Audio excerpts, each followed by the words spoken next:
opportunity to speak with WWE Stephanie McMahon, along with the LA Clippers guard Chris Paul, and so many others on this great night during ESPY. Stay tuned. Check us out.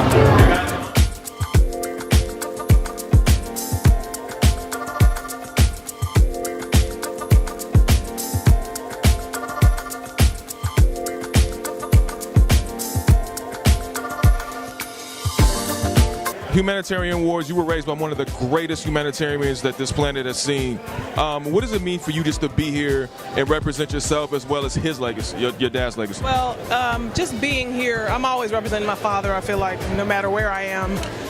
But just being here at the Humanitarian Awards is wonderful. I mean, I appreciate that they asked me back a second time to host it, the second time they're doing it.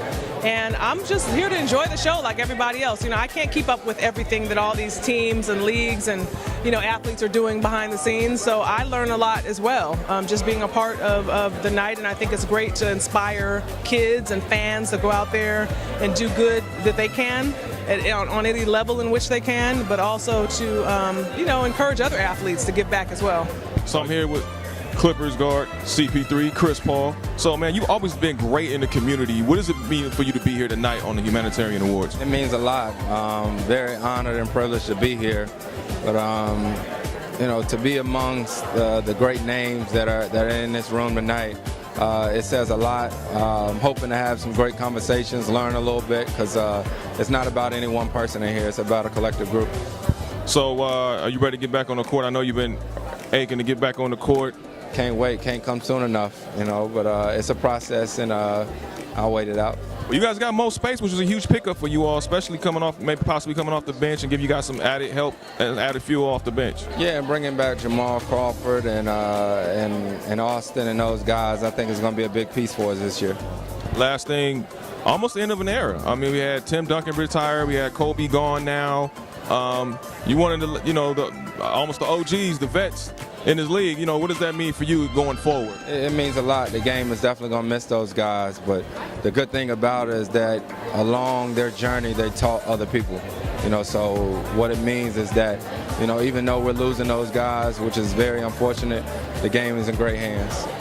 So I'm here with the fastest woman in the world, Carmelita Jeter, getting ready for the Olympics. I heard it's your last Olympics. Is that true? Well, unfortunately, I got injured. I got injured about 2 weeks ago when I had to pull out of the trials. It was devastating. Of course, I always want to represent the U.S. That's what I do. It runs through my veins. So it was a very disappointing time for me. But, there's always other things that I can do right now. I'm pretty excited in the journey that I'm heading towards. I'm continuing to still talk to, athletes and students and high school, college, and boys and girls clubs. So I'm still active with the things that I love to do right now. And, who knows what's next?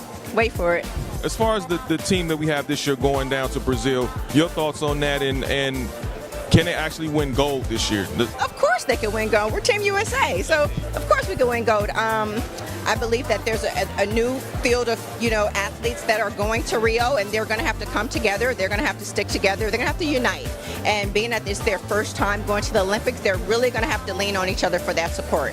And it is about individualism, but at the end of the day, it's about Team USA, and it's so much bigger than you. And once they get that together, they'll definitely bring home gold. With the most beautiful, talented ESPN anchor we have in SportsCenter. Welcome back home, first of all. No, I'm excited to be here. You're funny. You asked me a couple of years ago about, I think it was my first ESPY event ever, and I just started on First Take, and so things have changed tremendously. So I went from First Take to SportsCenter to being back home in 3 years, and I'm happy to be here. It's been a whirlwind experience. Yeah. So what's the most interesting thing you've been able to accomplish as far as being back on SportsCenter, especially being coast to coast, you being here, your co-host being in Bristol? Yeah, I think for me, it gives me the platform to have conversations that I've always wanted to have. I get to have racial debates. I get to have conversations about what's going on outside of sports. Or I get to have conversations about how athletes influence the conversation. Right now, we have racial tensions in our country that are at the highest, and I feel like people that are powerful, like athletes, they have the voice. They can make a change. And I get to highlight that. Like, for instance, tomorrow we have Kenya Barris on the show. He's the creator of Blackish.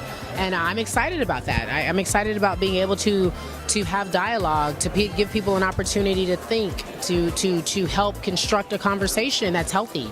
And that's what we need in the world today. And we can do it through sports. Like, there's nothing wrong with learning while watching sports, right? Right, exactly. Almost the end of an era in basketball. We saw Kobe walk away. Now we see Tim Duncan. What is it? Where does basketball go from here when we have those great legends walking away like that? I don't know. That's a good question. I asked the same question. I'm like, we got Kobe retiring, who did it in such a polar opposite way of what Tim Duncan did. Like, here, just a press release, no words. So I think we have a few people that can pick up that mantle, but I think we have to embrace a new era of basketball. I'm really much an old school basketball fan where nobody we're best friends. You're not going to see us all on vacation together. We're not posting it on social media. We're not going to be buddies.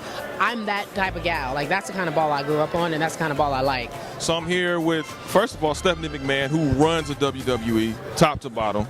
No denying that.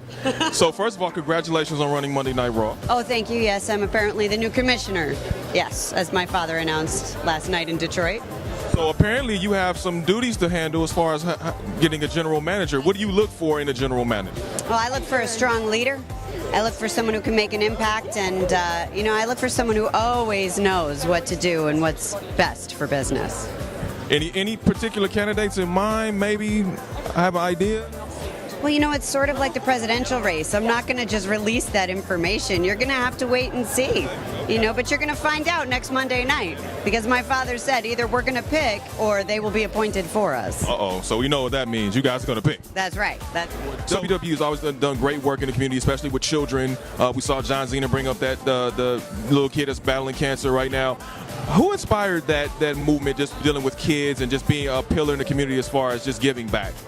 Well, it's been a part of WWE's DNA as long as I can remember. Our mission is to put smiles on people's faces the world over. My dad actually didn't want us to promote all of the work that we did, throughout the years. We've had over a 30-year relationship with Make-A-Wish Foundation. We've had a partnership with Special Olympics just about that long as well. And the reason was because he didn't want people to think we were doing it for the wrong reasons. But then actually our chief marketing and revenue officer, Michelle Wilson, was the one who brought to his attention, we could do so much more good for these other causes if we utilize our reach and our voice to really promote, those efforts and really reach as many people as possible. So that's exactly what we've been doing. That is awesome.